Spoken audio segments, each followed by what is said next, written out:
Donc bonjour, bienvenue à toutes et tous à notre dernière conférence de notre cycle sur les alternatives au capitalisme, co-organisée par plein de différentes organisations que je vais rapidement présenter sans prendre trop de temps.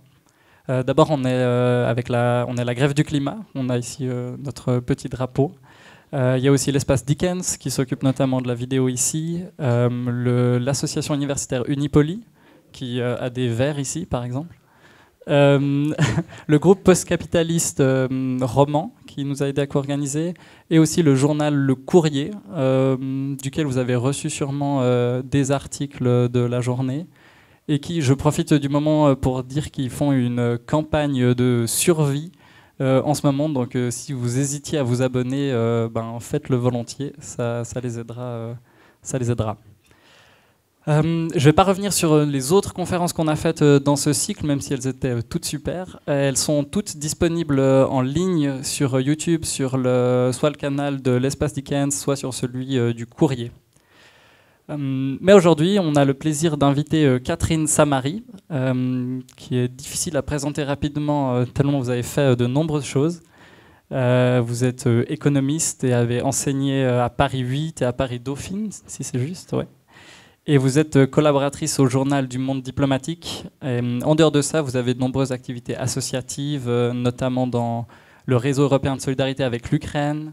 Vous êtes aussi membre du conseil scientifique d'Attac, entre autres choses. Et vous êtes spécialiste de l'Europe de l'Est et des Balkans. Et vous allez pouvoir nous parler de l'histoire de l'autogestion yougoslave, qui est ce qui nous amène ici aujourd'hui. Mais on peut commencer par le titre de cette conférence qui s'appelle La démocratie des communs. La démocratie des communs, c'est quoi? Bon, d'abord, bonsoir, bonjour à toutes et tous. Merci infiniment pour cette invitation. Alors, la démocratie des communs. Alors, en français, en plus, le mot commun prête à confusion. Là, j'utilise ici un vocabulaire qui s'est répandu dans les dernières années, notamment dans le mouvement qu'on appelle altermondialiste ou dans les réflexions sur les questions justement de l'altercapitalisme aussi, à partir des travaux qui ont été faits par Elinor Ostrom, qui a eu un prix Nobel, ce qu'on appelle le prix Nobel, pseudo-prix Nobel d'économie en 2009, et qui a travaillé sur ce qu'on appelle en anglais commons. Alors, c'est quoi? Alors, qu'est-ce que ça n'est pas d'abord? Donc, juste rapidement, on a tendance en français plutôt à dire bien commun. Bien commun, ça pourrait être simplement des choses, des biens et services partagés. La notion de commun est plus précise que ça, et je l'utilise dans un sens plus précis, à savoir non pas simplement des choses, par exemple un bien partagé, ça peut être un jardin public, mais les questions de l'environnement et de la nature font partie de biens partagés. Est-ce que ce sont pour autant des commons, des communs au sens que je vais expliquer? La réponse est non. Pourquoi? Parce que la notion de commun que j'utilise, et je l'explicite en la rattachant à celle de démocratie, renvoie à un processus conscient organisé entre des personnes, donc un rapport social, un rapport humain, entre des personnes, je ne précise pas, je ne limite pas quelles personnes, ça peut être des individus, des collectifs d'usagers et de producteurs, et plus largement, mais des personnes concernées par l'usage, la gestion, voire la production d'un bien partagé, qui peut être un bien ou service, ou plusieurs. Par exemple, un étang, par exemple, un terrain, par exemple, effectivement, un jardin public. Mais ça peut être aussi une usine qu'on récupère, ça peut être un hôpital qu'on veut essayer de gérer en commun, etc. Donc il y a un processus de mise en commun d'un bien et service qui pose le problème de critères de gestion.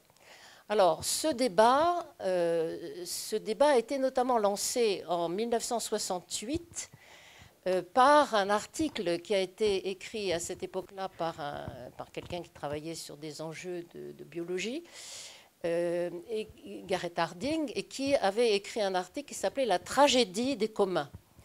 Et qu'est-ce que c'était cette tragédie supposée des communs, au sens de biens partagés, par exemple des terres mises en commun? L'idée de cette supposée tragédie, c'est qu'à partir du moment où un bien a été mis en commun et qui n'appartenait à personne en particulier, alors il y avait une mauvaise gestion. La terre était surexploitée et bien évidemment dans le contexte des années 60, 68, par rapport à l'expérience des pays se réclamant du socialisme, ou y compris de la Yougoslavie, mais de l'URSS, avec les dégâts bureaucratiques que l'on connaît de ce qu'avait été et de ce qu'a été la gestion de plusieurs dimensions de ces systèmes, la notion de tragédie des communs a été appropriée notamment par les courants de pensée qu'on va appeler néolibéraux ensuite, du point de vue économique, en disant la tragédie des communs est due au fait que ça n'est pas une propriété spécifiée. C'est une propriété de tous et de personnes, et que le seul critère, le seul contexte, les seules conditions dans lesquelles on se comporte d'une façon efficace dans la gestion d'un bien, c'est quand il vous appartient. Et donc, ça a donné évidemment des bases à tout le courant qui, dans les années notamment donc 70, 80 et jusqu'à aujourd'hui, s'est développé et qu'on appelle au niveau économique notamment les courants néolibéraux, les écoles de pensée, pour lesquelles la réponse à la tragédie supposée fatale des communs, c'est-à-dire de biens collectifs n'appartenant pas à des personnes spécifiées, des biens mis en commun mais pas de propriété spécifiée, la réponse c'était les privatisations généralisées. Et ce qu'a montré Elinor Ostrom dans son étude notamment de ce qui s'est passé en Amérique latine sur des populations indigènes gérant certains biens en commun, c'est qu'il n'y avait absolument aucune fatalité de cette tragédie de mal-gestion. À quelles conditions? Et c'est là que se pose la question donc, du rapport social et de la démocratie, c'est-à-dire à la condition que les personnes concernées par un hôpital à gérer, par un jardin public, par une municipalité ou au-delà, que ce soit des usagers ou des travailleurs ou des personnes impliquées dans la gestion publique, toutes les personnes concernées par la gestion d'un terrain, etc., d'un bien ou service, se mettent en commun, s'associent et déterminent ensemble les critères de gestion efficaces auxquels ils vont obéir et ils vont les respecter. Et il est montré que dans ces cas-là, effectivement, il peut y avoir une gestion tout à fait efficace. Donc la démocratie de la gestion est très importante. Et je souligne évidemment que les critères d'efficacité dépendent aussi de quel bien. On ne gère pas de la même façon un terrain, un hôpital, la production d'une production culturelle, etc. Donc, ça soulève des questions ouvertes sur qui est concerné par la gestion, la mise en commun d'un bien ou d'un service à une certaine échelle. À quelle échelle, d'ailleurs, est-il efficace de le gérer? Et quels sont les bons critères? Et la démocratie permet de juger si les critères ont été bons, et y compris de rectifier. Donc, la démocratie des communs s'oppose, dans la démarche de recherche dans laquelle je m'insère, si vous voulez, au niveau y compris des chercheurs en économie, mais aussi des activistes, des militants politiques qui s'intéressent à quelque chose qui romprait soit avec l'étatisme bureaucratique, soit avec les privatisations généralisées. La démocratie des communs s'intéresse à la façon dont les personnes concernées, usagers, hommes et femmes, de toute nationalité, de toute origine, et responsables politiques éventuellement, peuvent aboutir à la gestion effectivement d'un commun. Donc vous voyez bien que l'environnement et donc les problèmes du climat sont à la fois, concernent à la fois évidemment l'humanité tout entière et relèvent de biens communs au sens où ce sont des ressources à partager, mais pas du tout, ne relèvent pas du tout d'une démocratie des communs. Précisément, c'est le problème. Et comme vous l'avez vu dans les précédents exposés, le capitalisme en lui-même est un obstacle à une gestion démocratique d'enjeux communs, précisément parce que la logique du profit, la logique du fric et la privatisation l'emportent. Il n'y a aucun bien qui puisse échapper à cette logique-là. Donc un bien par nature n'est pas nécessairement commun. C'est un choix que de le mettre en commun. D'accord? Bon, alors... Je peux rembrayer là-dessus. Oui. Donc en effet, on a vu dans les autres conférences que le capitalisme détruisait en effet certains biens communs comme l'environnement. Le sous-titre de la conférence, c'est aussi leçon d'expérience passée. Et la grande expérience passée qui se prétendait vouloir dépasser le capitalisme, c'était l'URSS. Qu'en est-il de l'URSS par rapport à cette question des biens communs et de l'environnement? Bien sûr. Alors, on va revisiter ça très rapidement. Je passe ce point. Voilà. Alors, de l'URSS. Donc, d'abord, les faits. Les faits, c'est qu'effectivement, malheureusement, il ne suffit pas de remettre en cause la logique capitaliste pour effectivement avoir un comportement de production qui protège l'environnement et qui soit écologique.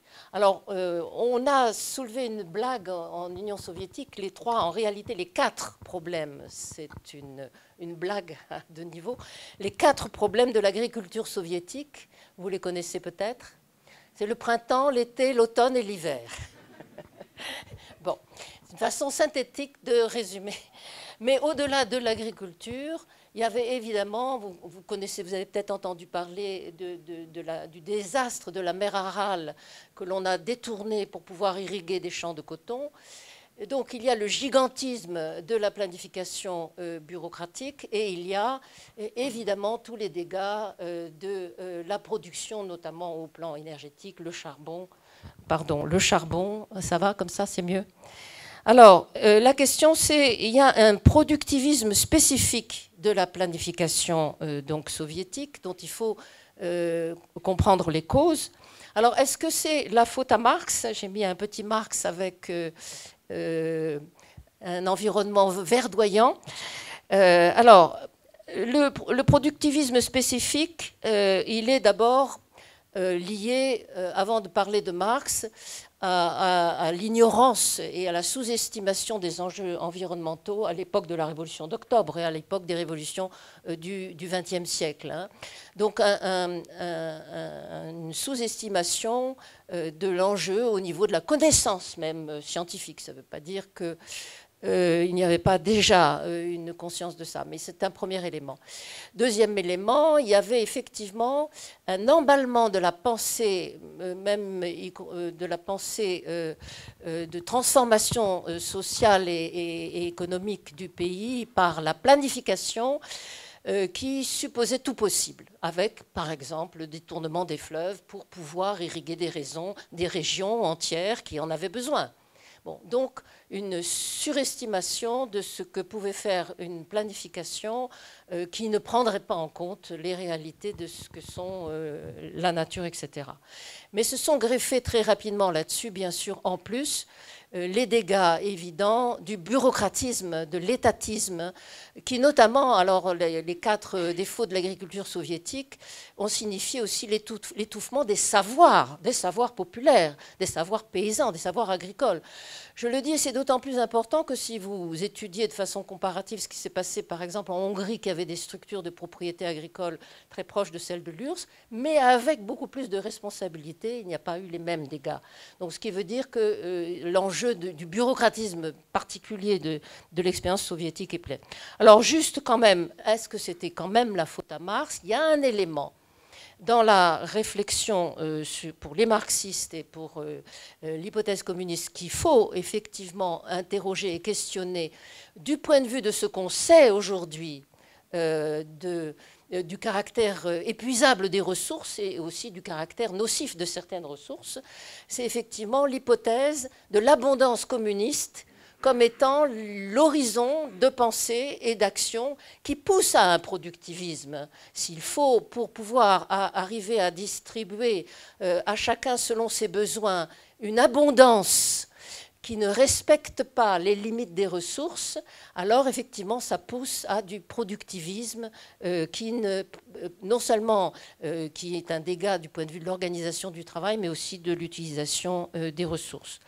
Donc il faut remettre en cause de façon explicite cette hypothèse de l'abondance et donc l'hypothèse aussi d'une planification qui ne prendrait en compte que des enjeux d'organisation du travail et d'économie du temps de travail humain et qui ne prendrait pas explicitement en compte les enjeux de quelles ressources on utilise, quelles technologies, etc.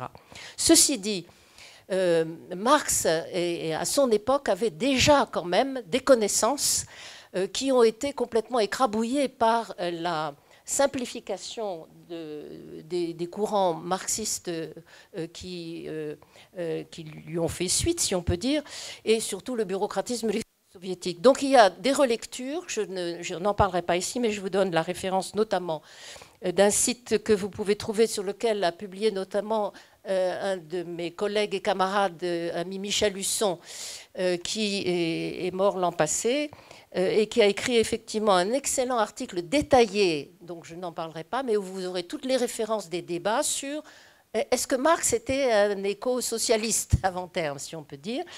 Mais il y a aussi d'autres auteurs que vous pourriez inviter aussi qui ont écrit sur le marxisme et Marx du point de vue des enjeux de l'environnement et de la protection des richesses naturelles, notamment Jean-Marie Haribey, vous avez aussi Daniel Tanuro, vous avez Michael Levy, etc.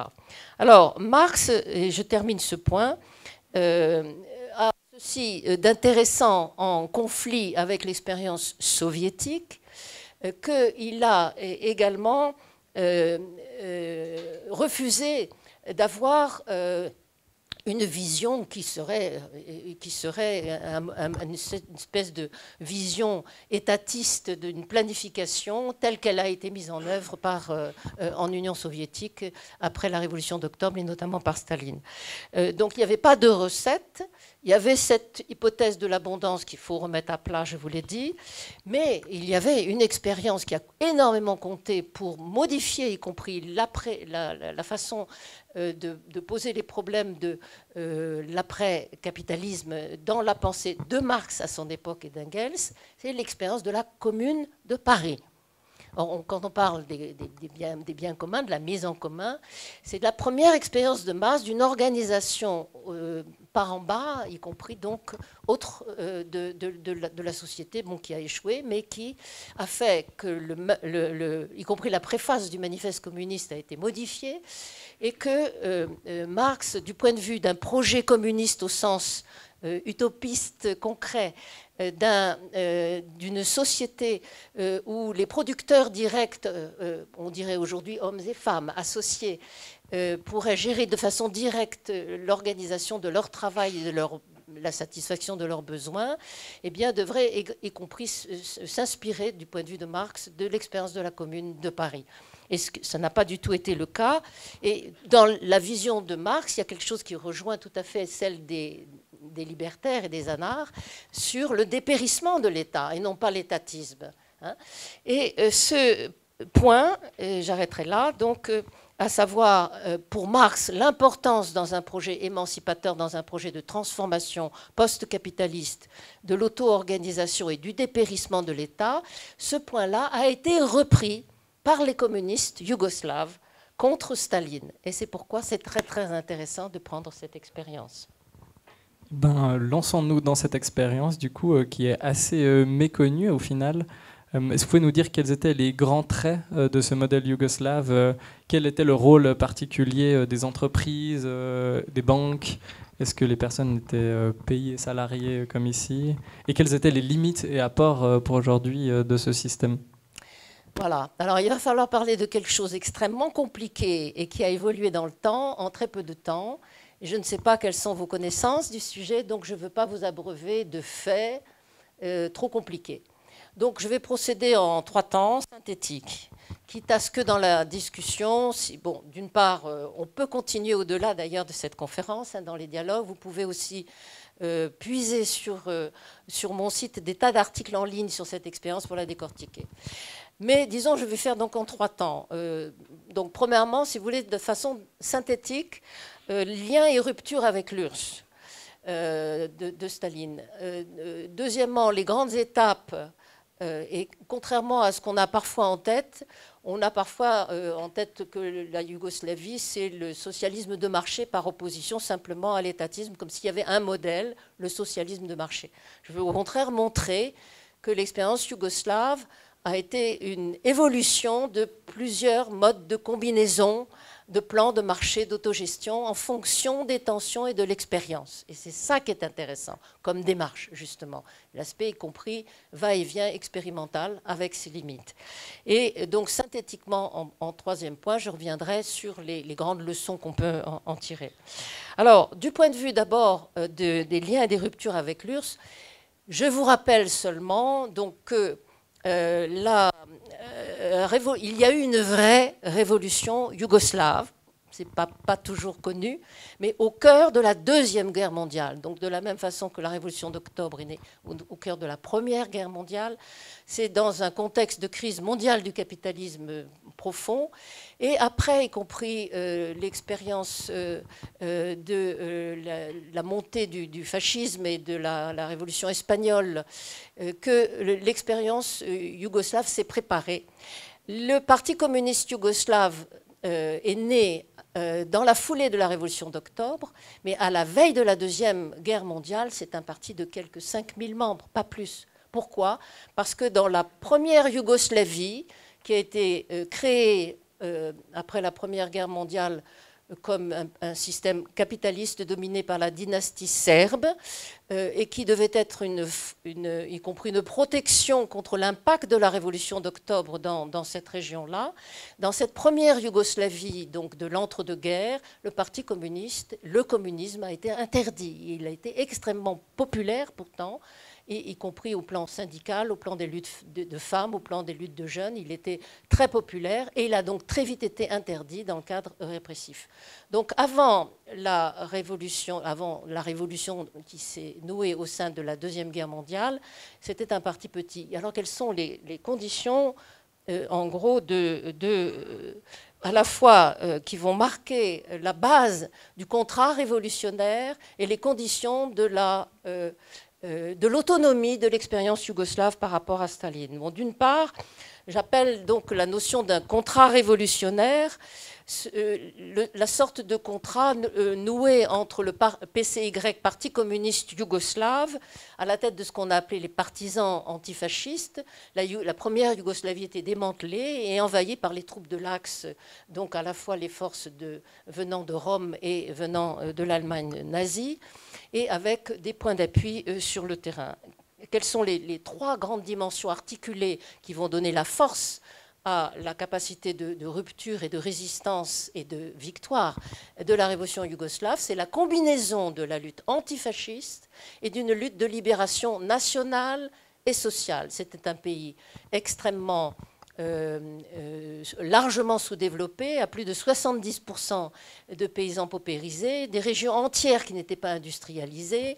Donc le capitalisme avait été incapable d'assurer le développement de l'ensemble des peuples réunis dans la première Yougoslavie, et en plus il avait été répressif. Donc la libération nationale, c'était une libération nationale contre les occupants fascistes, mais c'était aussi une libération nationale des peuples qui avaient été opprimés dans la première Yougoslavie à dominante nationaliste serbe. Et dimension de libération sociale, la terre aux paysans, l'annulation des dettes, les promesses de statut social. Donc il y a là quelque chose qui va être en conflit avec ce que Staline négociait dans les accords de Yalta pendant la guerre avec les Alliés dans le cadre de la lutte antifasciste. Dans le cadre des accords de Yalta, et ça rappelle des débats qu'il y a aujourd'hui par rapport à, y compris l'Ukraine, il y avait une notion de partage des sphères d'influence entre grands, en quelque sorte. Et parmi les grandes puissances, il y avait notamment Staline.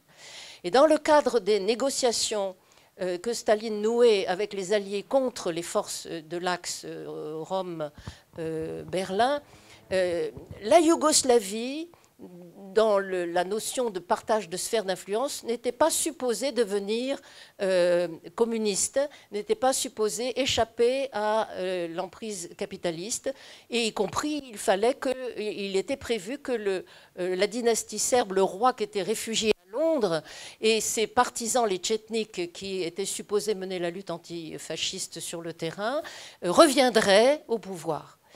Et la révolution yougoslave ne respecte pas cela.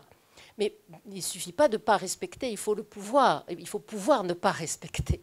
Et ce qui permettait de ne pas respecter cette logique, c'est la force de mobilisation par en bas, impulsée par le Parti communiste et les partisans. Quel était le but de Staline?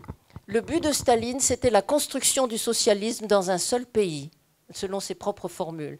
C'est-à-dire que tous les partis communistes du monde entier devaient être subordonnés à sa propre diplomatie qui devait se consolider. Et donc, y compris dans les pays... alors, la guerre d'Espagne a été un exemple de cette tragédie, mais que ce soit en France ou ailleurs, les partis communistes devaient essayer de renforcer leur poids, mais dans le but non pas de rompre avec le capitalisme, mais dans le but de renforcer le poids et les rapports avec l'Union soviétique. Alors, la force du régime communiste qui se crée, en conflit avec la diplomatie de Staline et en conflit avec les accords de Yalta, c'est d'avoir été victorieuse, y compris en fabriquant les armes elles-mêmes, en les récupérant dans ces victoires, d'avoir été victorieuse sur le terrain contre l'envahisseur des troupes donc fascistes nazies. Et cette victoire, elle est liée à l'organisation sur le terrain d'une potentielle deuxième Yougoslavie fédérative, respectant deux promesses, ce que j'appelle la promesse du contrat révolutionnaire, qui va marquer ensuite toutes les différentes phases dont on va parler ensuite. C'est d'une part le respect de la diversité des peuples, la reconnaissance du droit des peuples à l'autodétermination, la reconnaissance de la diversité historique, culturelle, religieuse, etc., des peuples qui se retrouvent sur cet espace, si je puis dire, yougoslave, voire balkanique, car ça concernait aussi les Albanais du Kosovo, notamment, et les Albanais tout court, mais aussi des négociations avec la Grèce, avec la Bulgarie. Donc, premièrement, la question nationale. Et la question nationale s'est concrétisée dans la façon d'organiser les comités de libération nationale dans la lutte, c'est-à-dire de façon fédérative, les comités de chacun des pays, et la façon d'organiser l'armée populaire, qui était une armée de centaines de milliers de paysans en armes, à qui on distribuait des terres, mais qui aussi avaient cette reconnaissance de leur identité nationale diverse. Donc c'était le premier volet du contrat révolutionnaire. Deuxième volet du contrat, c'est par rapport à la paupérisation de ce qu'était l'héritage de la grande masse, pour la grande masse de la population, notamment paysanne, mais pas que, à l'issue de l'entre-deux-guerres, c'est la promesse de développement social, de statut social, de promotion sociale, de meilleur vivre. Et quand on a connu des conflits majeurs, y compris interethniques, il n'y a pas de fatalité des haines. On vit et on met en commun des ressources pour vivre ensemble si on a l'espoir qu'ensemble, on sera davantage respecté, y compris par les ennemis extérieurs, reconnu dans la diversité et qu'on vive mieux.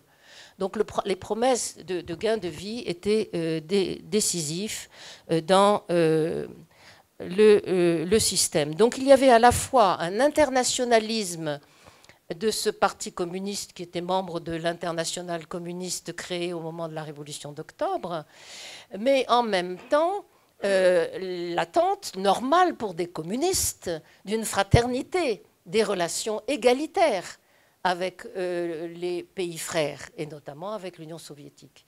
Or, ça n'était pas la logique de Staline, et ce n'était pas la logique de compte pouvoir. Or, la question nationale, dans les rapports internationaux, était aussi une question interne pour la Yougoslavie.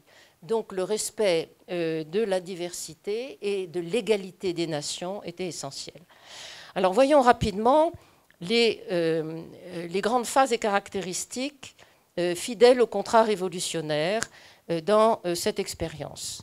Alors, on dit, contrairement donc à une image toute faite, il n'y a pas un modèle yougoslave, mais il y a donc les deux grands enjeux, respect des droits des peuples et amélioration de la vie sociale et des statuts. Alors, comment ça se concrétise? D'abord, à l'issue de la guerre et donc de la victoire, un pays qui est complètement détruit, entre 1945 et 1948, les communistes yougoslaves espèrent l'aide soviétique.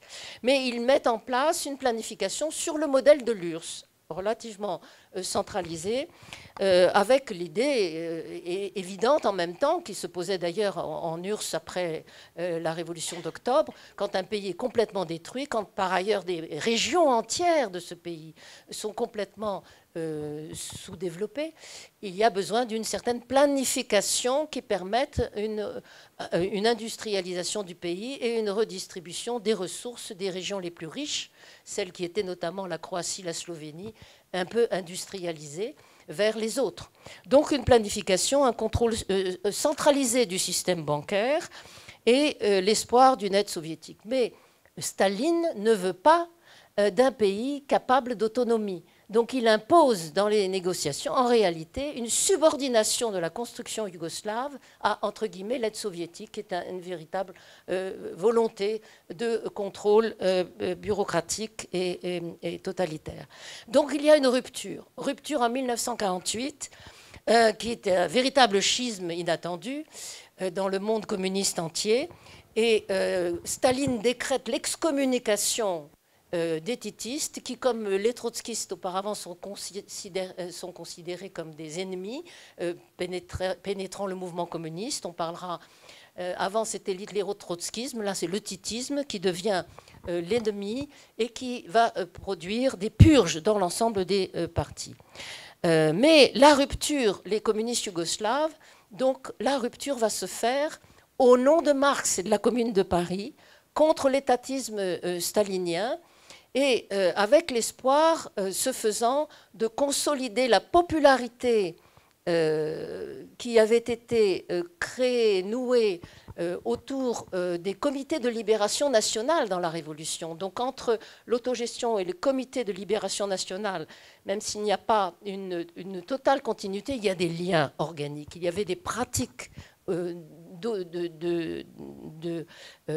d'organisation par en bas extraordinairement riche dans la Révolution.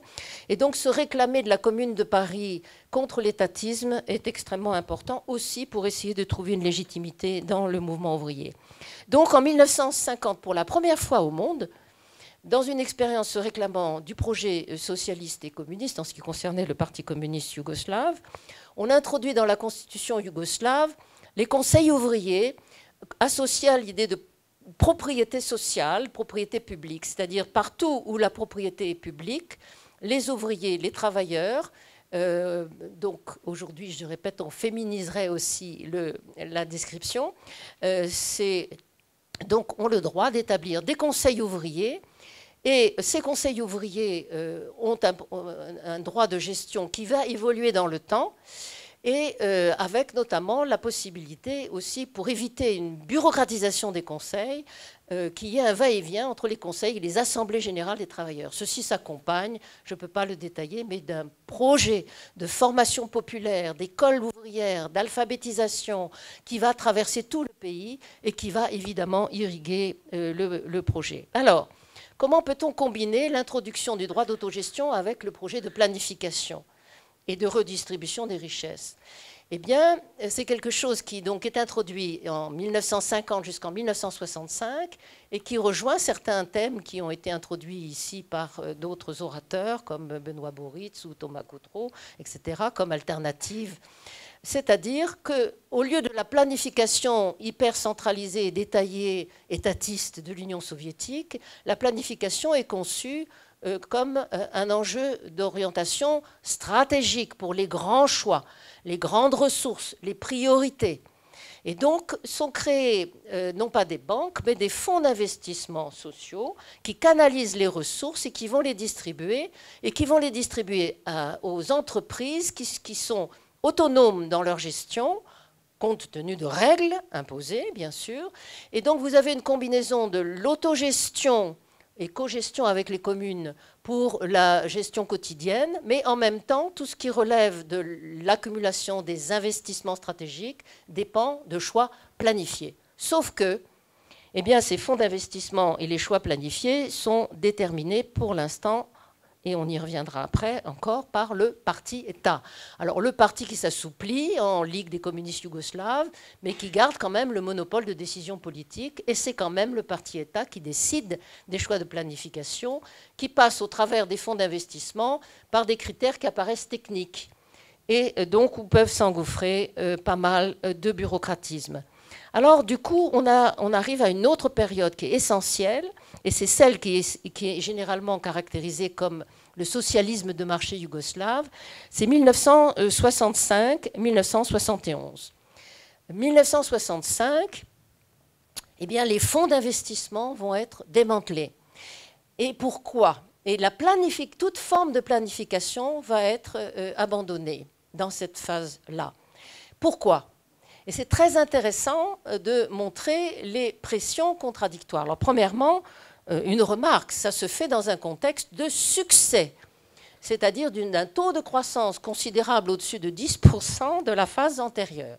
Donc des succès et donc d'une certaine confiance dans la possibilité d'aller plus loin dans le projet.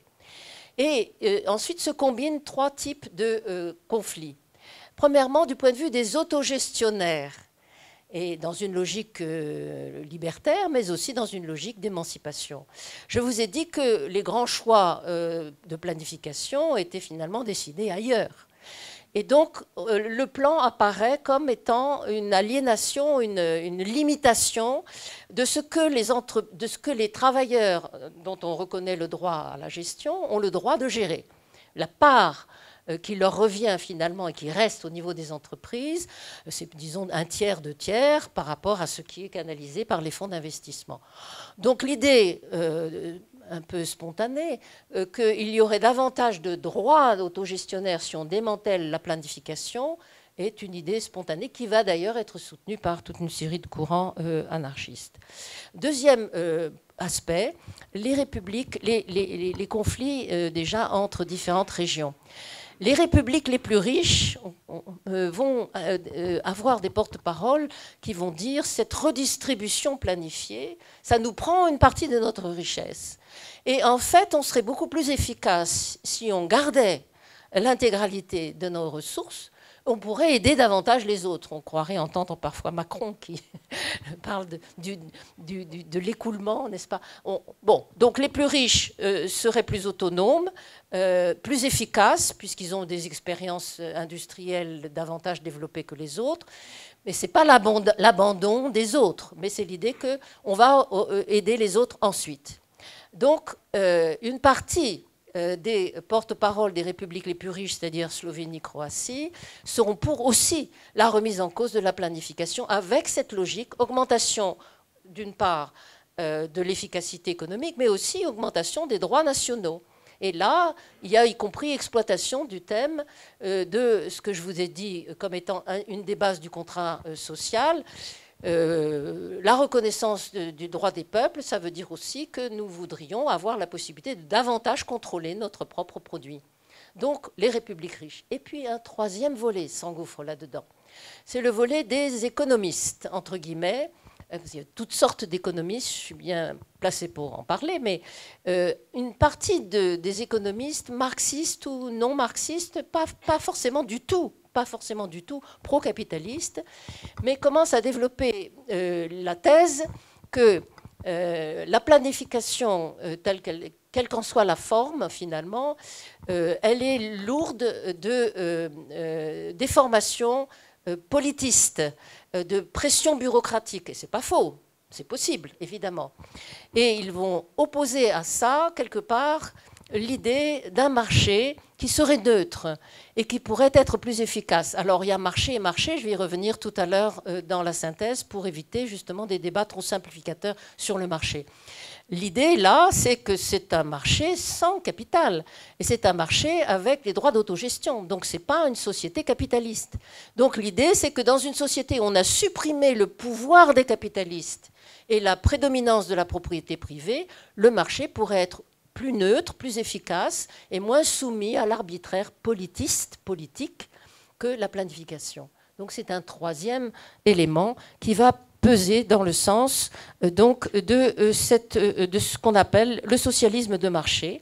Et là, les fonds, les ressources qui étaient canalisées par les fonds d'investissement sont distribuées d'une part aux entreprises, donc augmentation de leurs droits de gestion. Effectivement, elles auront une possibilité de gérer davantage une partie de leurs produits que dans la phase antérieure. Et le reste est donné à des banques. Banques qui n'ont plus la fonction des fonds d'investissement. On peut appeler ça fonds d'investissement ou banque publique. Celle de la précédente étape, les fonds d'investissement avaient pour logique d'appliquer le plan. Là, cette fois-ci, c'est plus du tout ça. La logique des banques est d'appliquer des critères de marché, c'est-à-dire de juger de l'efficacité de la production des différentes entreprises et de leur donner des crédits en fonction de cette efficacité, efficacité jugée en fonction des résultats du marché. Alors, les réactions dans une société imbibée par une idéologie qui était tournée vers un objectif égalitaire et un objectif de droits sociaux et de réduction d'inégalités, les réactions sont immédiates. D'une part, le marché, même sans capitalisme, même sans capitaliste, et même avec des droits d'autogestion des entreprises, eh bien, c'est la compétition entre des inégaux, et ça, s'il n'y a pas de régulation, ça renforce les plus forts. Donc, l'application de la réforme de marché augmente immédiatement les écarts régionaux, les inégalités entre entreprises, les inégalités sociales, montée des grèves et montée de tensions qui vont dans des logiques contradictoires. 1968, vous voyez, 3 ans après l'introduction de la réforme, ça va vite. En Serbie, vous avez occupation, donc c'est le juin 68 yougoslave, qui mobilise les étudiants. Est-ce que c'est un mouvement étudiant simplement? Certes, je vous en donne ces mots d'ordre. C'est fondamentalement des jeunes, bien sûr, et qui occupent les universités avec les photos de Che Guevara et du Vietnam et anti-impérialistes, et qui revendiquent quoi? L'autogestion de bas en haut, contre la bourgeoisie rouge, c'est-à-dire contre la montée de ce qu'ils appellent la bourgeoisie rouge, c'est-à-dire la montée des pouvoirs de connivence entre les directeurs, les directions des grandes entreprises et celles des banques, avec la tendance de l'utilisation de la réforme de marché pour une accumulation semi-privée et de fait, et avec une logique d'inégalité capitaliste. Et donc la revendication des étudiants est profondément socialiste et autogestionnaire. Et elle est très influencée par une école de pensée qui a existé dans la deuxième phase, notamment dans les années 60, qui est l'école des philosophes marxistes de la revue Praxis, qui met en avant l'idée que l'expérience socialiste doit confronter la réflexion théorique, politique, analytique et l'expérience, et que l'analyse critique doit porter pas simplement sur le capitalisme, mais aussi sur l'expérience se revendiquant du socialisme. Et donc, analyse critique par l'école Praxis, bien sûr, de l'étatisme stalinien, de la dégénérescence de l'appareil d'État-parti se transformant en un pouvoir oppresseur, mais également analyse critique de la réforme de marché en disant que c'est un substitut à la démocratisation radicale du système et que ça renforce de fait, même si ce n'est pas dans un système capitaliste, des inégalités qui sont contradictoires avec notamment le slogan « à chacun selon son travail ». Ça n'est pas du tout à chacun selon son travail qu'empochent les travailleurs selon qu'ils sont dans des entreprises en bonne ou en mauvaise position de marché, selon qu'ils sont avec des infrastructures ou pas, selon qu'ils vendent tel ou tel produit avec des prix favorables, etc. Donc les critères socialistes du système, les critères égalitaires du système sont contradictoires avec la logique autogestionnaire socialiste. Et c'est ce qu'exprime le mouvement étudiant 68. Ils sont soutenus par leurs enseignants, mais pas seulement. Ils sont soutenus par le mouvement syndical yougoslave et ils sont soutenus par les dirigeants les plus hauts du système. Tito, Tito, le dirigeant, Josip Broz, dit Tito, dirigeant historique donc, de la révolution yougoslave et du système, vient voir les étudiants qui occupent l'usine et leur dit « Vous avez raison, vous avez raison ». Alors, il va séparer le mauvais grain, bon, c'est-à-dire il va tout de même considérer qu'il y a une tendance à une trop grande autonomisation par rapport à la Ligue des communistes yougoslaves, a tendance à vouloir faire un mouvement autonome de jeunes, communistes, socialistes certes, mais quand même qui échappe au contrôle. Donc on va mettre à l'écart les leaders, mais on va quand même reconnaître que le mouvement avait raison. Et Tito et Cardale donc s'engagent dans un processus de remise en cause de ce qui est dénoncé par les grèves ouvrières, de ce qui est dénoncé par les étudiants, c'est-à-dire la montée d'un pouvoir technocratique dans les grandes entreprises et dans les banques. Sauf qu'au même moment, en 71, les réformes de marché provoquent un processus en sens inverse. Là, le premier processus que je viens de vous décrire, c'est un processus qui s'empare des idéaux égalitaires, socialistes et autogestionnaires pour pousser à un système autogéré de bas en haut contre tous les privilèges bureaucratiques et contre la bureaucratie, contre la bourgeoisie rouge. Mais il y a un mouvement en sens inverse qui émerge, notamment à l'intérieur des républiques les plus riches. On leur donne davantage de poids dans la décentralisation du socialisme de marché, avec la décentralisation marchande, mais on gardait encore notamment dans la capitale Belgrade et au niveau fédéral, la possibilité de conserver au niveau central les résultats du commerce extérieur en devises, qui était centralisé de façon à pouvoir redistribuer les résultats du commerce extérieur quand même dans l'ensemble du pays. On avait supprimé la planification, mais on n'avait pas supprimé toute hypothèse et tout objectif de partager des ressources. Et finalement, les ressources du commerce extérieur devaient être mises en commun. Mais les républiques, un certain nombre de composantes des républiques riches réclament au contraire d'aller plus loin. C'est-à-dire, non pas de remettre en cause la réforme de marché, mais de la radicaliser. Et de permettre aux républiques, aux différentes républiques, un total contrôle de leur commerce extérieur. Donc, mouvement contradictoire.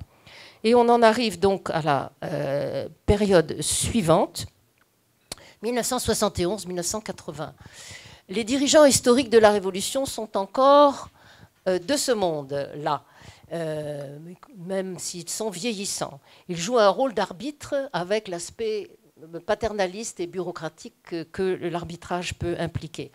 Donc il y a cette espèce de réponse typique du régime titiste yougoslave, d'une combinaison de répression sélective contre tout ce qui bouge de façon autonome, mais en même temps de renforcement des droits sur la base du contrat social de la Révolution dont je vous ai parlé tout à l'heure. C'est-à-dire une nouvelle constitution est mise en place avec des amendements tout à fait substantiels sur l'autogestion, avec augmentation à la fois des droits autogestionnaires et des droits nationaux.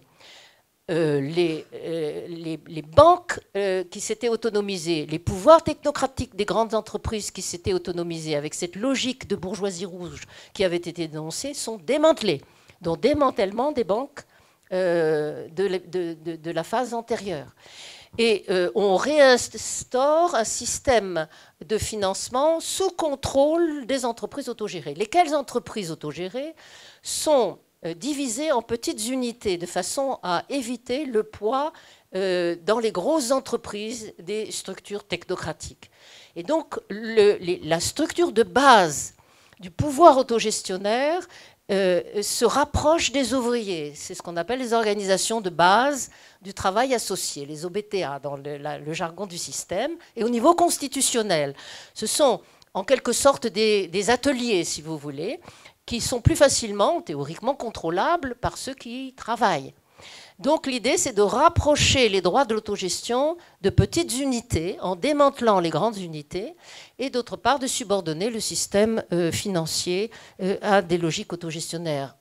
deuxièmement, et là c'est très intéressant par rapport à notre sujet, il y a introduction d'une part, extension de la propriété publique et surtout de la logique autogestionnaire à tous les services, avec l'introduction de ce qui est appelé dans le vocabulaire yougoslave les communautés d'intérêt autogestionnaires, les CIS en fonction des initiales en serbo-croate, croato-serbe. Les communautés d'intérêt autogestionnaires, ce sont des communs. C'est quoi? C'est l'introduction d'un droit de gestion par les producteurs, les usagers et les services, les responsables politiques d'un territoire donné, par exemple pour des crèches, pour des hôpitaux, pour le développement d'un chemin, etc. Donc vous avez l'introduction de cette logique autogestionnaire avec cette dimension que je disais tout à l'heure de bien commun, du point de vue de l'efficacité. Et notamment, entre parenthèses, dans la partie la plus riche de la Yougoslavie, en Slovénie, c'est d'une efficacité tout à fait essentielle, notamment dans le service public de la santé, mais c'est vrai aussi au niveau de la culture, etc. Donc, l'introduction des communautés d'intérêt autogestionnaires, l'introduction aussi de ce qu'on appelle les chambres, dans le vocabulaire et la constitution yougoslave, les chambres de l'autogestion, c'est-à-dire au niveau politique. Et là, vous avez l'idée d'une possibilité de socialiser l'État, de transformer les formes de l'État, c'est-à-dire de permettre aux différentes autogestionnaires d'être représentés dans des chambres spécifiques, des conseils, si vous voulez, spécifiques. Donc, vous avez un parlement standard, mais vous avez des chambres des nationalités et des chambres de l'autogestion. Et dans les chambres de l'autogestion, c'est un lieu possible d'analyse, de contrôle de la pratique autogestionnaire, des résultats, qui est très intéressant avec un système de délégation. Sauf que ceci entre en conflit avec la revendication que j'ai évoquée tout à l'heure des républiques les plus riches, d'avoir leur complet contrôle sur le commerce extérieur et leurs devises.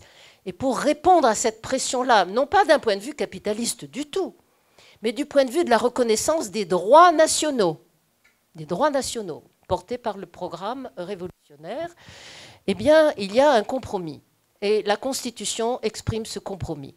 Et Tito et Kardelj, les dirigeants du système Kardelj, c'est un théoricien slovène qui est le principal artisan de la rédaction des constitutions de la Yougoslavie. Donc, ils vont réunir un congrès des autogestionnaires à Sarajevo en 1971 et ils vont expliquer ce compromis. Ce compromis, c'est quoi? C'est que la représentation de l'autogestion dans les différentes chambres va se développer au niveau communal, va se développer au niveau des républiques et des provinces, mais pas au niveau fédéral. Et là, ce sont les pouvoirs des républiques qui l'emportent. C'est-à-dire, et elles ont le droit de contrôler leur commerce extérieur. Donc, autrement dit, il y a un coup d'arrêt aux réformes de marché au plan intérieur, avec le démantèlement des banques et avec l'augmentation des droits autogestionnaires, avec y compris l'introduction d'un système de planification contractuelle. Mais ce n'est pas une planification globale de l'ensemble des choix du système. C'est l'idée que les petites organisations de base du travail associé, comme je vous ai dit, les espèces d'ateliers, qui sont le pouvoir de base du système autogestionnaire, ont le plein droit constitutionnel dans la Constitution de 1974 de s'associer entre eux au niveau de tout l'espace yougoslave pour planifier de façon coopérative un projet. Bon. Donc il y a plusieurs éléments sur le plan intérieur qui sont un coup d'arrêt au système de la réforme de marché. Mais par contre, au plan extérieur, c'est l'ouverture du système au marché mondial. Or, la décennie 80, la décennie 70 et la décennie 80, c'est une décennie de turbulence mondiale dans le capitalisme mondial.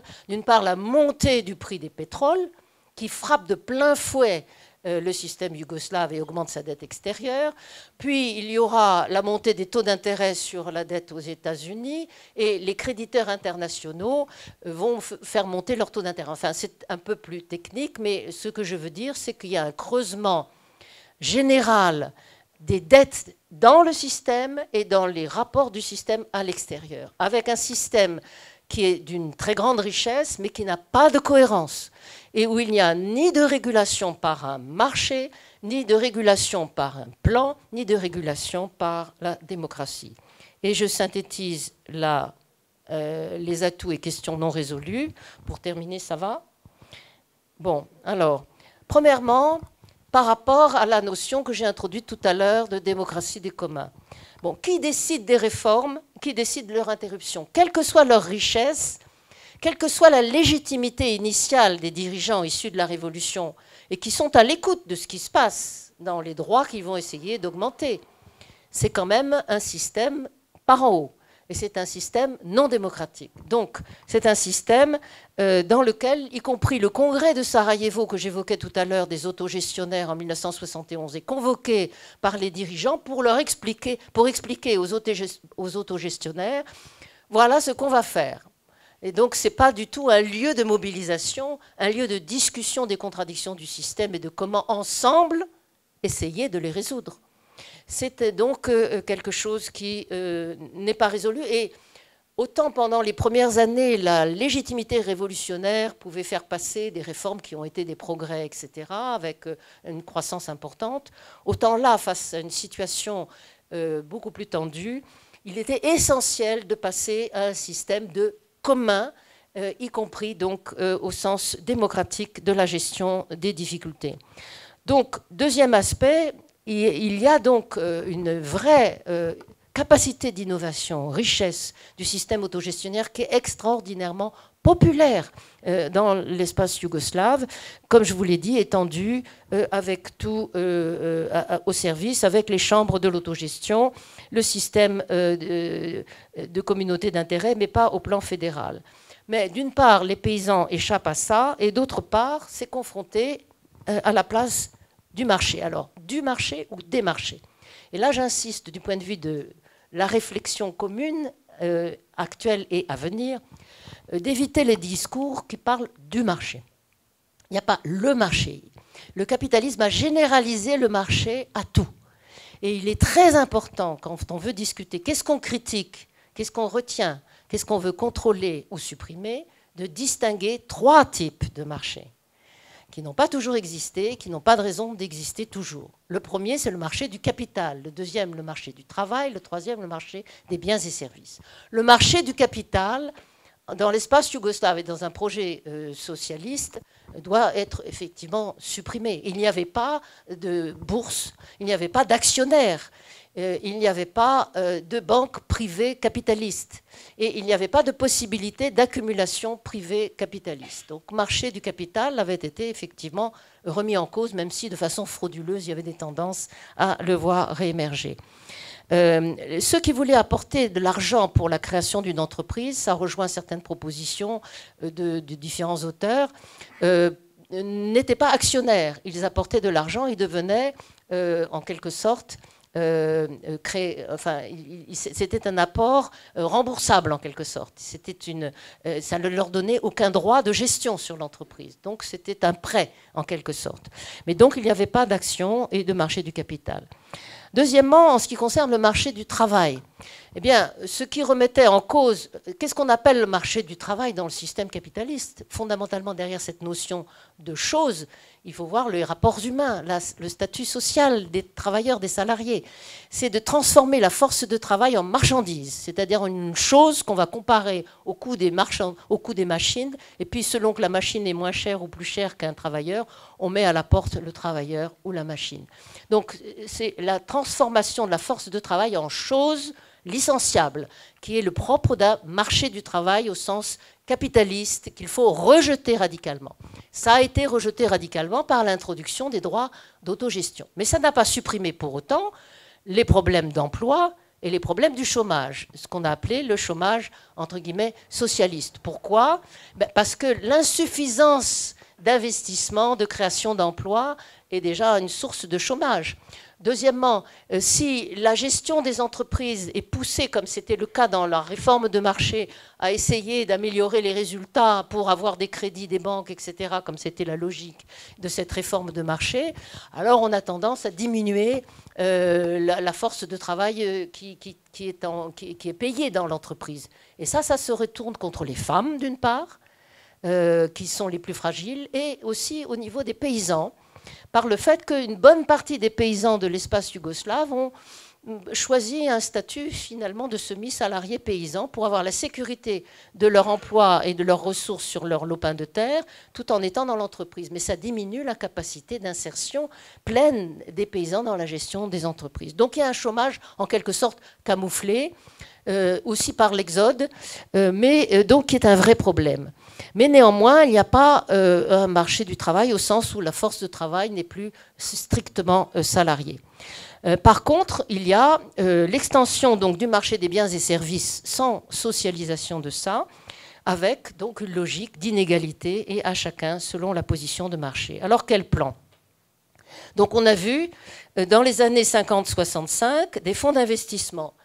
Il aurait été possible de transformer ces fonds d'investissement en commun, c'est-à-dire de faire en sorte que les ressources qui visaient à être utilisées pour de nouveaux investissements, l'élargissement des capacités de production, la redistribution d'une région à une autre, soient gérées par des fonds qui eux-mêmes soient sous contrôle de la société concernée, c'est-à-dire représentant des travailleurs, des autogestionnaires, hommes et femmes de différentes républiques, etc. Donc une transparence politique de la gestion des fonds d'investissement. Or, on a vu que ça n'avait pas été le cas. Et donc, du coup, on a vu la montée des économistes présentant le marché comme neutre, avec le rôle des nouvelles banques selon les résultats du marché, remise en cause en 68-71, mais là encore, remise en cause bureaucratique. Donc, finalement, il y a une, et j'arrête là-dessus, consolidation, si vous voulez, dans la dernière constitution de la notion de propriété sociale, en critique explicite d'un contenu étatiste de la propriété sociale, qui est donc contre toute appropriation étatiste, c'est dans la Constitution, et également qui prend en compte l'expérience de la réforme de marché, c'est-à-dire contre les privatisations larvées, si vous voulez, et les risques d'appropriation privée de cette façon-là.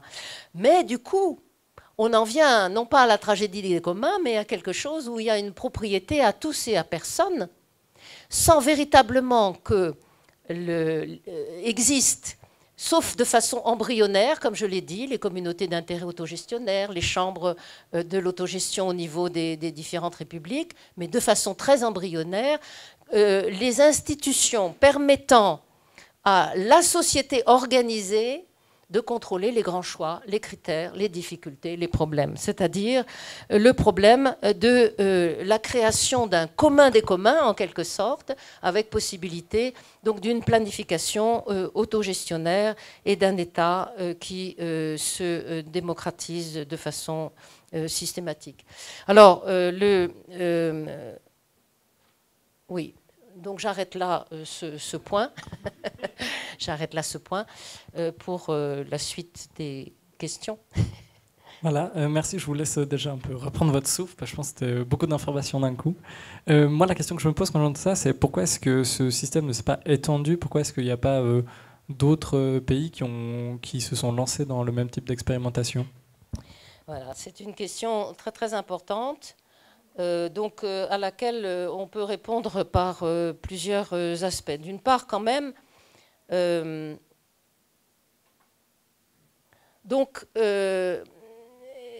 c'était possible au sens où il y avait un pouvoir d'attraction réel du titisme en 1948. Et ce pouvoir d'attraction était au niveau de tous les Balkans, y compris la Grèce, l'Albanie, avec un projet de confédération balkanique. Ce pouvoir d'attraction de la révolution yougoslave était tel que Staline l'a réprimé. Donc ça, c'est la première chose. Ce qui a empêché, ce qui a marqué au démarrage déjà les difficultés du système, c'est cette répression stalinienne. Deuxièmement, il y a néanmoins eu une reprise de l'intérêt pour l'expérience autogestionnaire dans les partis socialistes. En France, par exemple, la CFDT, les courants, le Parti socialiste unifié en France, mais dans différents pays, il peut y avoir des courants différents.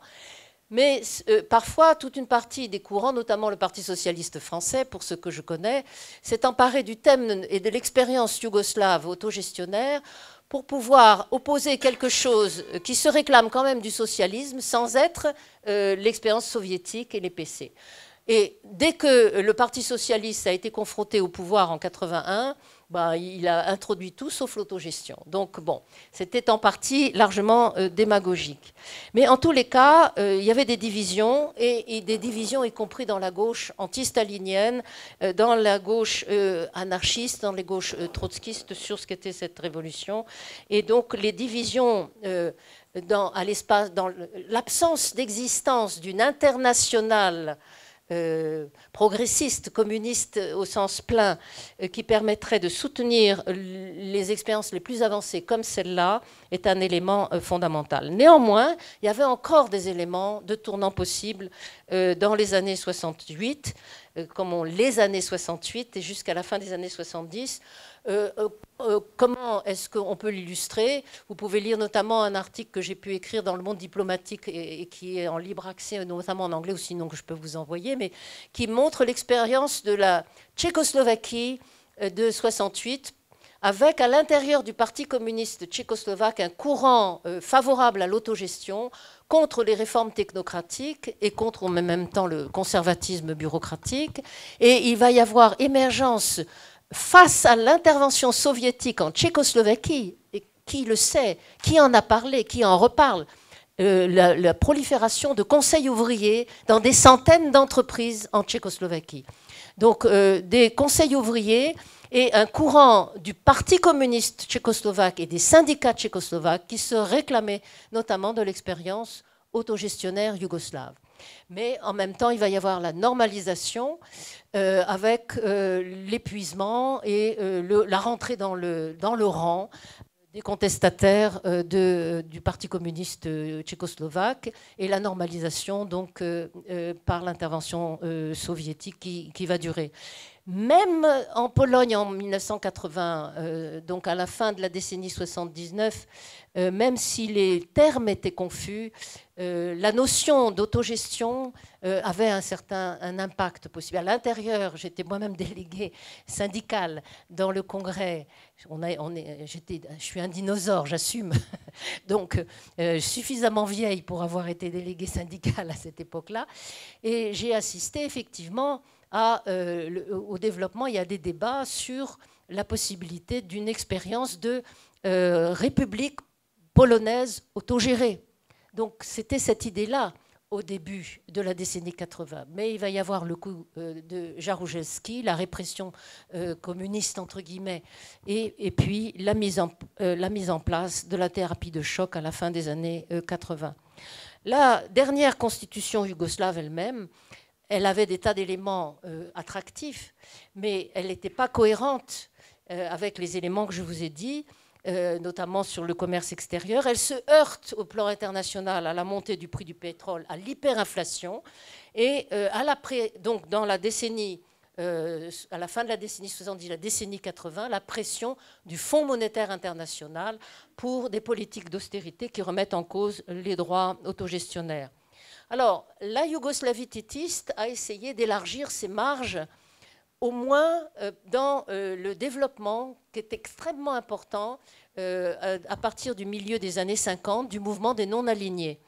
Et en soutenant explicitement la révolution coloniale et en essayant de soutenir à l'échelle internationale les courants qui voulaient résister à la fois à l'emprise des États-Unis, mais aussi au pouvoir, avec ses dimensions bureaucratiques, de l'Union soviétique. Et c'était un refus de tout bloc militaire. Mais ce mouvement des non-alignés était en même temps éclectique. Dans les années 60, il était aussi alimenté par des illusions dont on a vu un reflet dans la réforme de marché en Yougoslavie et de 1974, des illusions dans le fait que l'ordre mondial capitaliste pouvait être assagi et qu'à l'intérieur de l'Organisation des Nations Unies, notamment, le tiers-monde et les pays en développement pouvaient peser d'un poids plus grand. Sauf que la contre-révolution néolibérale était à l'œuvre et que dans les années 80 et dans leur suite, il y a des tournants, d'une part, à l'intérieur du monde communiste, de parties entières de l'appareil des partis communistes au pouvoir qui basculent soit du côté du nationalisme, soit du côté du libéralisme et des privatisations pour eux-mêmes, et donc avec en même temps la répression, la corruption et une crise du projet socialiste. La Yougoslavie Titis n'a pas été en mesure de présenter une cohérence suffisante pour pouvoir s'imposer à l'échelle internationale. Voilà, j'arrêterai là. Une dernière question avant qu'on donne le micro aussi au public, qui rebondit un peu sur ce dernier point. Le système capitaliste, il opère au niveau international. Est-ce que l'autogestion yougoslave donne des indications actuelles ou des clés pour réfléchir à cela de nos jours? Alors, je pense qu'il il faut pas espérer à une échelle large, même ici, que c'est l'expérience yougoslave qui va inspirer. À une échelle large, ce n'est pas possible. C'est trop lointain, c'est trop opaque, c'est trop compliqué. Ensuite, ça a été marqué par les années de destruction de la Yougoslavie dans les guerres de nettoyage ethnique. Donc le sentiment dominant, à une échelle large, c'est qu'il n'y a rien à en tirer. Donc, bon. À une échelle plus restreinte, c'est-à-dire ceux et celles qui, à l'échelle internationale, et j'ai beaucoup de contacts avec des chercheurs, chercheuses, notamment en Amérique latine, qui se sont penchés récemment sur l'expérience yougoslave, et il y a toute une nouvelle génération de jeunes dans l'espace yougoslave, et de moins jeunes, avec des liens avec leurs grands-parents, quand ils existent encore. Il faut tenir. Donc, des sauts entre générations pour essayer de s'approprier cette expérience contre son enterrement. Et il y a eu plusieurs écrits et plusieurs recherches, et il y a des programmes de recherche, notamment dans l'espace balkanique, portés par des jeunes, sur cette expérience-là, et avec notamment des études sur toute une série de dimensions culturelles, etc. Donc, à une certaine échelle, il y a un intérêt. Mais de façon plus large, je pense qu'il faut poser le problème à une échelle compréhensible pour tout le monde. C'est-à-dire que la notion... D'abord, il faut étouffer une interprétation étroite de la notion d'autogestion. J'ai entendu Thomas Coutreau dire cela, et je pense que c'est une interprétation étroite. On entend autogestion comme autogestion des seuls producteurs. Or, la notion de commun que j'ai essayé de défendre, et y compris les exemples que j'ai donnés de l'expérience yougoslave, montrent qu'on peut très très bien enrichir totalement la notion d'autogestion en partant de l'idée qu'il s'agit tout simplement de permettre d'abord aux personnes directement concernées par un travail donné, un emploi, un objectif, d'être responsables de ce travail. Autogestion, c'est-à-dire gérer soi-même son travail et gérer soi-même ce qui importe dans ce travail. Mais très vite, vous vous rendez compte que ce n'est pas parce que vous travaillez dans les postes que vous devez déterminer le prix des timbres, que c'est parce que vous travaillez dans les voitures que vous devez maintenir la production d'automobiles, etc. Donc, la notion d'autogestion doit être associée non pas à l'idée simplement des producteurs ou des individus, mais à un statut qui relève de la dignité des êtres humains dans les conditions de maîtrise des sociétés dans lesquelles ils vivent. Ils et elles vivent.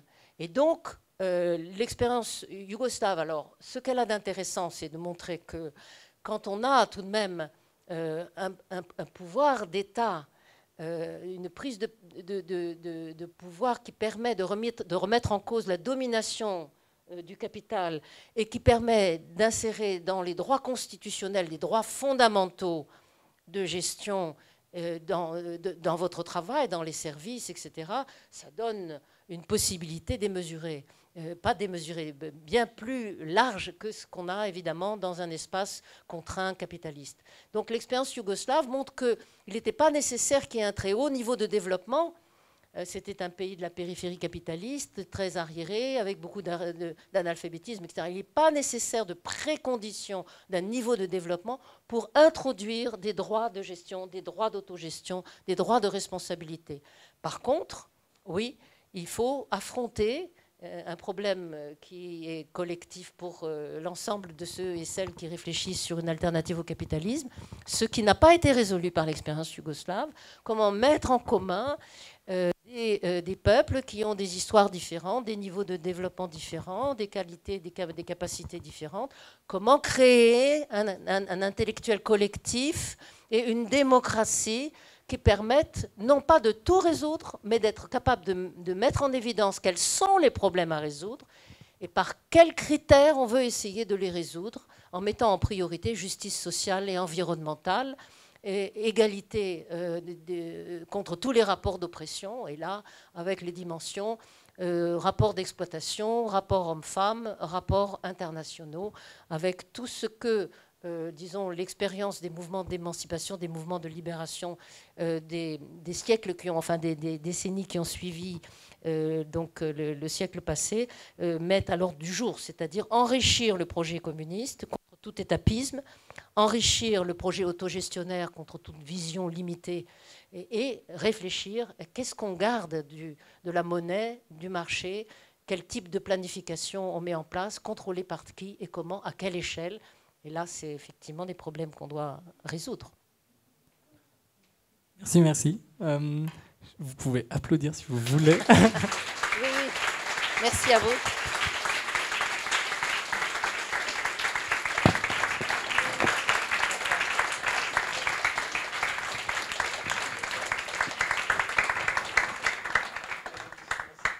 On propose de prendre des questions. On peut prendre par bout de 3 questions à la suite.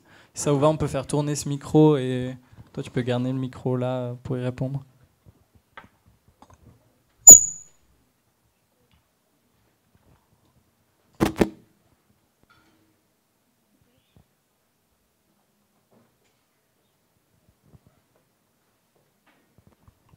Merci. Oui, je voulais dire par rapport à ce modèle, donc le modèle dont les 2 points principaux sont le respect de la diversité des peuples et des promesses de développement social en passant par des modèles autogestionnaires, etc.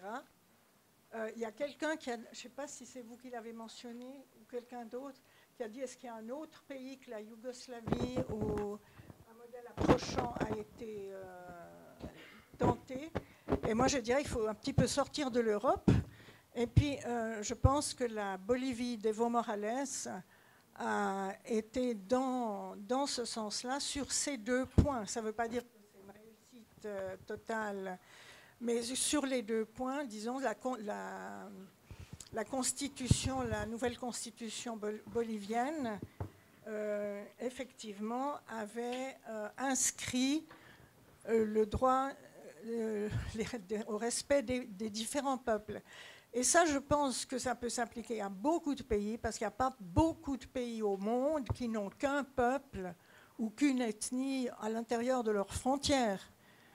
Je veux dire, c'est un modèle fédératif qui est tout à fait applicable à une grande majorité de peuples, il me semble.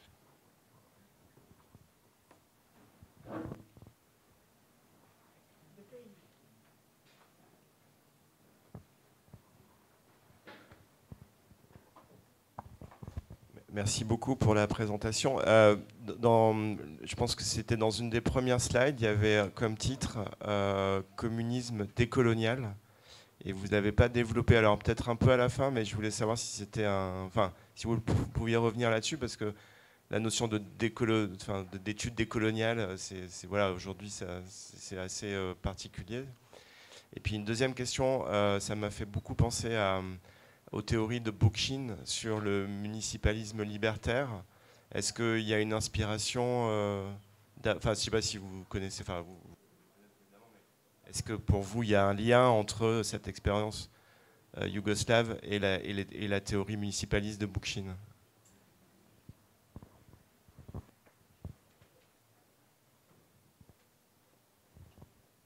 Merci pour votre conférence que vous avez terminée.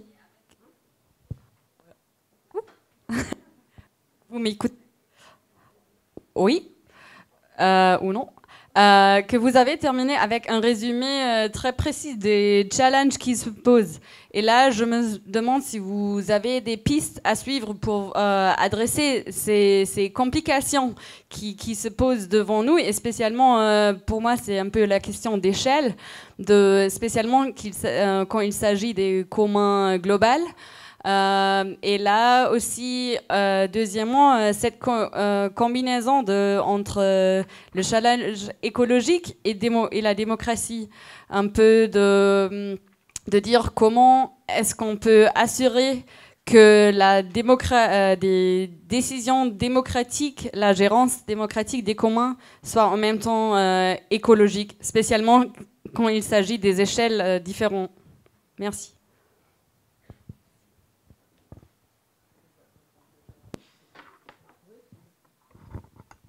On y va, ça fait déjà beaucoup de questions bien riches. Oui, absolument, je suis totalement d'accord avec l'idée.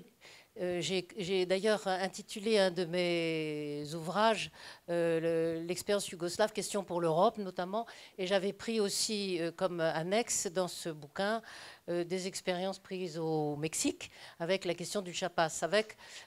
Mais ce qui est pourquoi c'est intéressant effectivement de revenir sur l'expérience yougoslave, parce qu'en réalité elle pose des problèmes absolument communs à ceux qui se posent, si vous voulez, dans le monde entier. La question de savoir à quelle échelle on s'organise, la possibilité de regroupement et d'union, les conditions pour qu'une union soit solide, etc. Donc, et derrière cette problématique, donc des conditions pour qu'une union soit solide, il y a les dimensions politiques, socio-économiques, etc. Alors, je n'ai pas donné, donc avec l'expérience yougoslave, une réponse à ça, au sens où la réponse sur la façon de représenter, par exemple, les différents peuples et comment les faire peser dans les choix, elle n'est pas simple.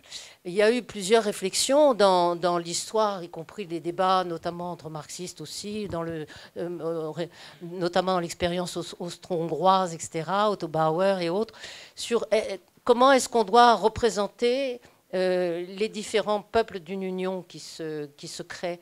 Est-ce qu'on fait une chambre des nationalités, donc dans l'espace yougoslave, avec des représentations indépendamment du nombre, justement. Il y a aussi toute une série de réflexions sur la possibilité, comme les Indiens du Chiapas le disaient, de pouvoir avoir une combinaison d'identités, de revendications. Donc on n'est pas obligé de se séparer nécessairement d'un cadre plus large pour pouvoir défendre son histoire, son identité, etc.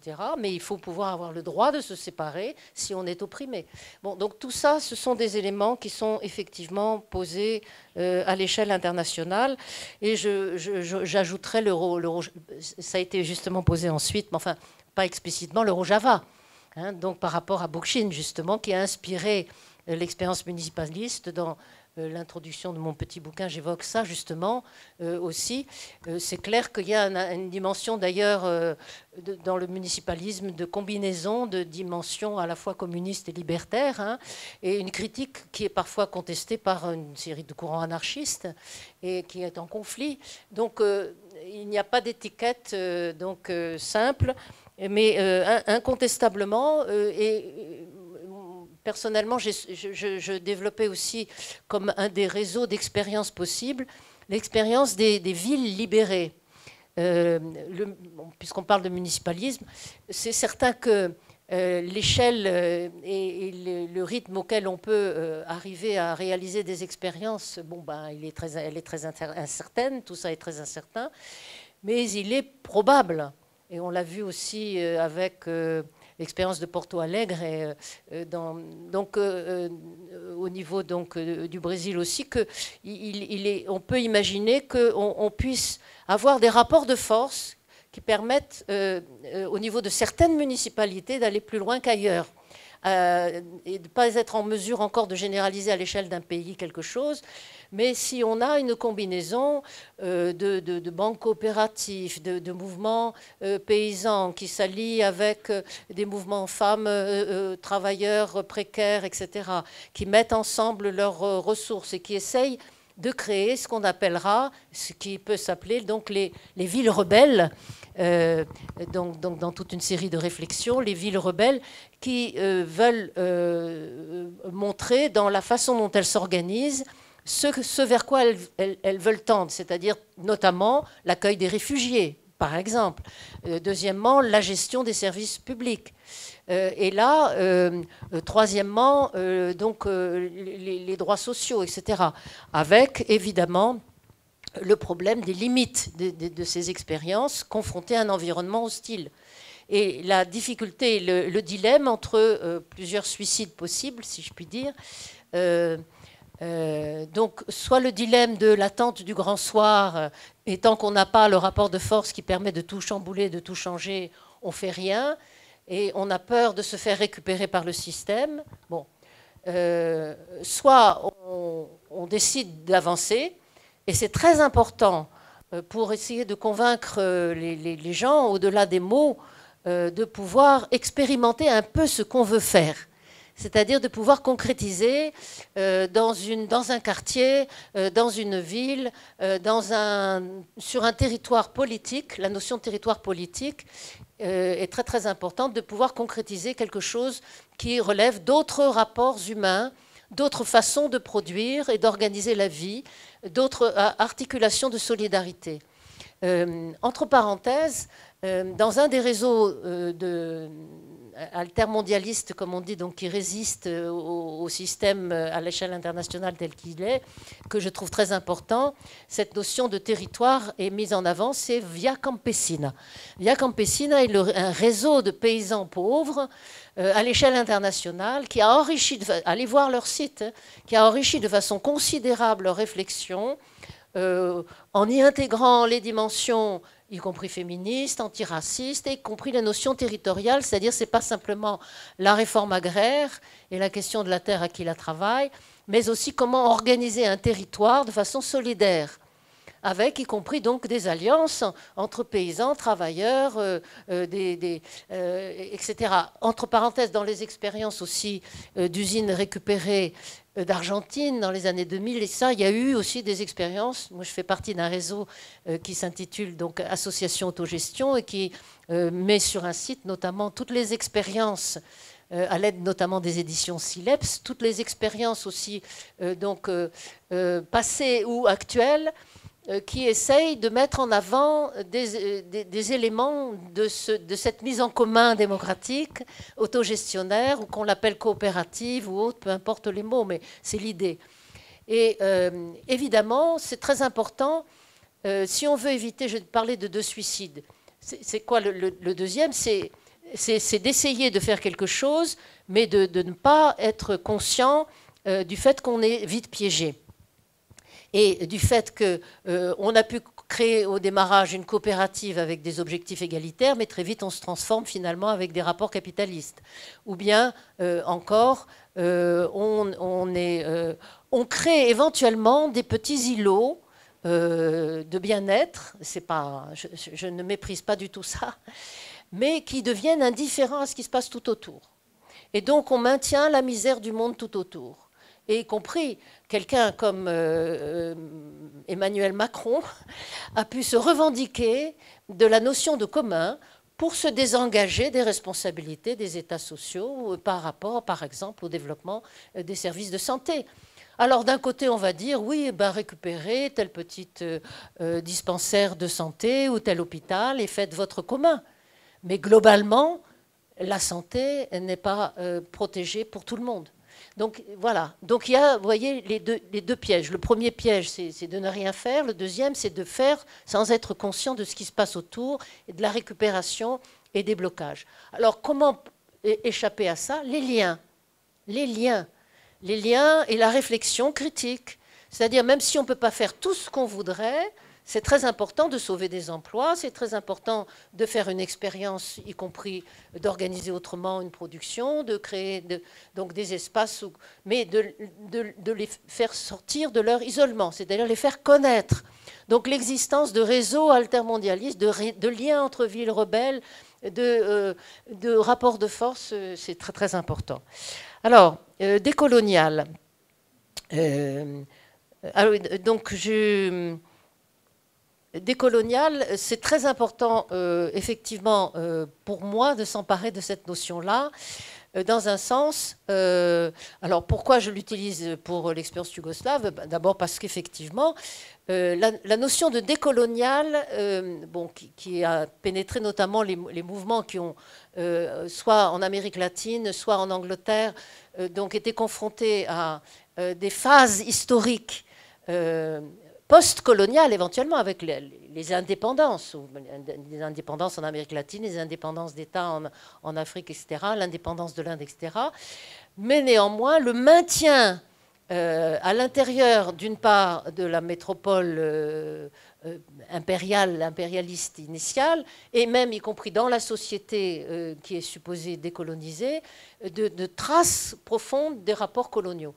Et ces traces, on peut les trouver y compris ailleurs que dans les rapports capitalistes. Et donc la notion de décolonial vise à souligner la remise en cause de tout rapport de domination néocoloniaux, même entre pays se réclamant du socialisme. Et là, la rupture de la Yougoslavie communiste par rapport à Staline n'était pas un anticommunisme ou quelque chose qui remettait en cause l'internationalisme, mais quelque chose qui se voulait décolonial au sens de refus d'un rapport de subordination.